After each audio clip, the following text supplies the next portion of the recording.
Now CNN's Sanjay Gupta on assignment for 60 Minutes. The chances are good that sugar is a bigger part of your daily diet than you may realize, which is why our story tonight is so important.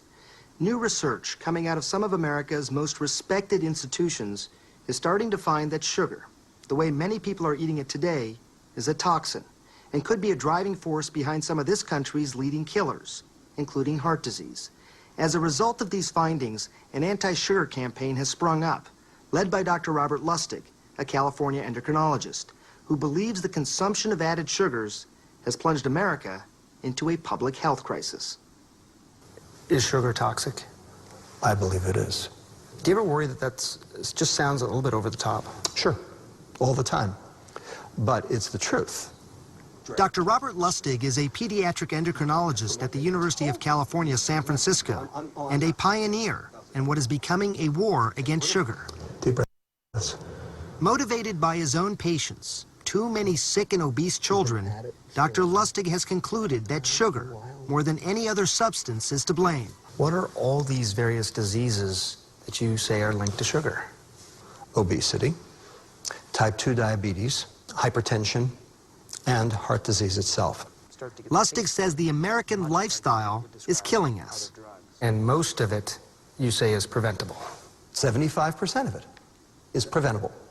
While Dr. Lustig has published a dozen scientific articles on the evils of sugar, it was his lecture on YouTube called Sugar, the Bitter Truth that brought his message to the masses. I'm standing here today to recruit you in the war against bad food.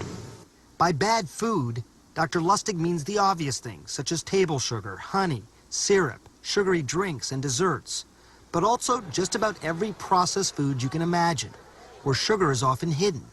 Yogurts and sauces, bread, even peanut butter. And what about the man-made, often vilified sweetener, high fructose corn syrup? Is it worse than just table sugar? No, because it's the exact same. They are basically equivalent. Problem is, they're both bad. They're both equally toxic. Since the 1970s, sugar consumption has gone down nearly 40%. But high fructose corn syrup has more than made up the difference. Dr. Lustig says they are both toxic because they both contain fructose. That's what makes them sweet and irresistible. We love it. We go out of our way to find it. And I think one of the reasons evolutionarily is because there is no foodstuff on the planet that has fructose that is poisonous to you. It is all good. So when you taste something that's sweet, it's an evolutionary Darwinian signal that this is a safe food. We were born this way. We were born this way. Central to Dr. Lustig's theory is that we used to get our fructose mostly in small amounts of fruit, which came loaded with fiber that slows absorption and consumption. After all, who can eat 10 oranges at a time? But as sugar and high fructose corn syrup became cheaper to refine and produce, we started gorging on them. Americans now consume 130 pounds per person a year. That's a third of a pound every day. Dr. Lustig believes those sweeteners are helping fuel an increase in the most deadly disease in America, heart disease.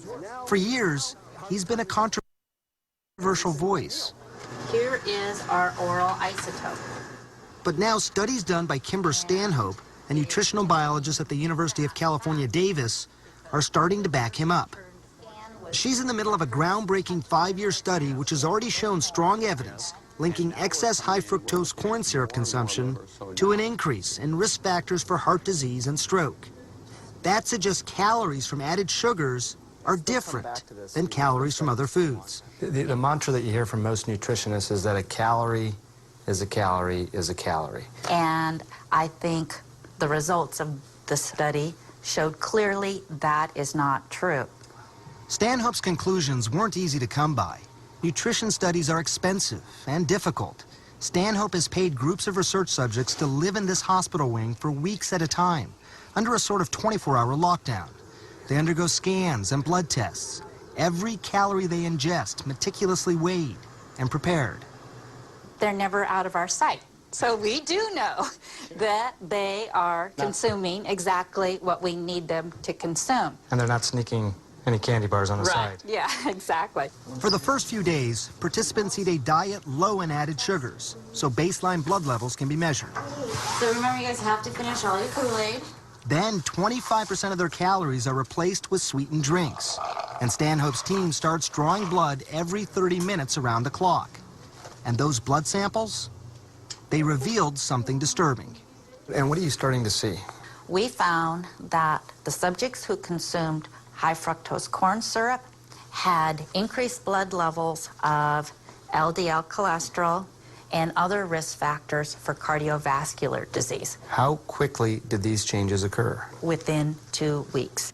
Kimber Stanhope's study suggests that when a person consumes too much sweet stuff, the liver gets overloaded with fructose and converts some of it into fat. Some of that fat ends up in the bloodstream and helps generate a dangerous kind of cholesterol called small dense LDL. These particles are known to lodge in blood vessels, form plaque, and are associated with heart attacks. Did it surprise you when you first got these results back? I would have to say I was surprised because when I saw our data, I started drinking and eating a whole lot less sugar. I would say our data surprised me. So imagine, for these healthy young people, drinking a sweetened drink might be just as bad for their hearts as the fatty cheeseburgers we've all been warned about since the 1970s. That's when a government commission mandated that we lower fat consumption to try and reduce heart disease. Major coronary risk factors. So with the best of intentions, they say, time to reduce fat in the American diet. Exactly. And we did. And guess what? Heart disease, metabolic syndrome, diabetes, and death are skyrocketing. Dr. Lustig believes that's primarily because we replaced a lot of that fat with added sugars. When you take the fat out of the food, it tastes like cardboard. And the food industry knew that. So they replaced it with sugar. This idea that sugar increases this particularly bad LDL, the small, dense particles that are associated with heart disease. Do most doctors, do they know this? No, they do not know this. This is new. And it turns out sugar has become a major focus in cancer research too. Lewis Cantley is looking at the connection. If you limit your sugar, you decrease your chances of developing cancer. Absolutely.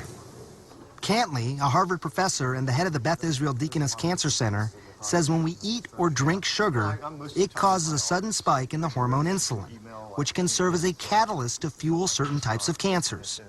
What we're beginning to learn is that insulin can cause adverse effects in various tissues. And of particular concern is cancer. Why? Nearly a third of some common cancers, including breast and colon cancers, have something called insulin receptors on their surface. Insulin binds to these receptors and signals the tumor to start consuming glucose. So this is your body eating... Every cell in our body needs glucose to survive. But the trouble is, these cancer cells also use it to grow. So if you happen to have a tumor that has insulin receptors on it, then it will get stimulated to take up the glucose that's in the bloodstream. So rather than going into the fat or the muscle, the glucose now goes into the tumor, and the tumor uses it to grow. So you've just seen that tumor turn blue, which is essentially reflective of the glucose going into it. That's right. So these cancers, much in the same way that muscle will say, hey, I'd like some of that glucose. The fat says, I would like some of that glucose. The cancers have learned how to do this themselves as well? Yes, so they have evolved the ability to hijack that flow of glucose that's going by in the bloodstream into the tumor itself. Lewis Cantley's research team is working on developing drugs that will cut off the glucose supply to cancer cells and keep them from growing. But until there's a breakthrough, Cantley's advice, don't eat sugar. And if you must, keep it to a minimum. In fact, I live my life that way. I rarely eat sugar. When you see a sugary drink, or if I were to offer you one, with all that you know, what's going through your mind? I probably would turn it down and get a glass of water. But for most of us, that's easier said than done.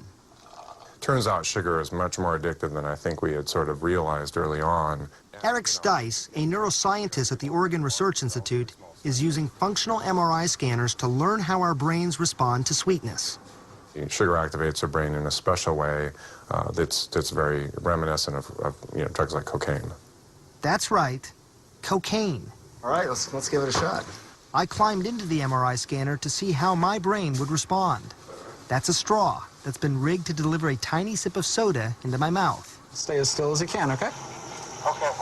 Just as it hit my tongue, the scanner detected increased blood rushing to certain regions of my brain.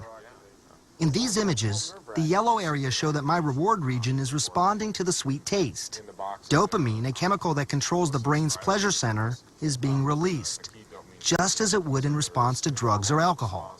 So dopamine's released. That sort of makes me feel good. I'm experiencing some pleasure from having this kick. Right, that euphoric effect. So far be it for people to realize this, because sugar is everywhere. But you're saying this is one of the most addictive substances possibly that we have. It certainly is very good at firing the reward regions in our brain. Eric Stice says by scanning hundreds of volunteers, he's learned that people who frequently drink sodas or eat ice cream or other sweet foods may be building up a tolerance, much like drug users do. As strange as it sounds, that means the more you eat, the less you feel the reward. The result? You eat more than ever. If you overeat these on a regular basis, it causes changes in the brain that basically it blunts your reward region response to the food, so then you eat more and more to achieve the same satisfaction you felt originally. With all this new science emerging, we wanted to hear from the sugar industry. So we visited Jim Simon, who's on the board of the Sugar Association, at a sugarcane farm in Louisiana. Would it surprise you that almost every scientist that we talked to in researching this story told us they are eliminating all added sugars? They're getting rid of it because they're concerned about the health impacts. To say that the American consuming public is going to completely eliminate sweeteners out of their diet, I don't think gets us there.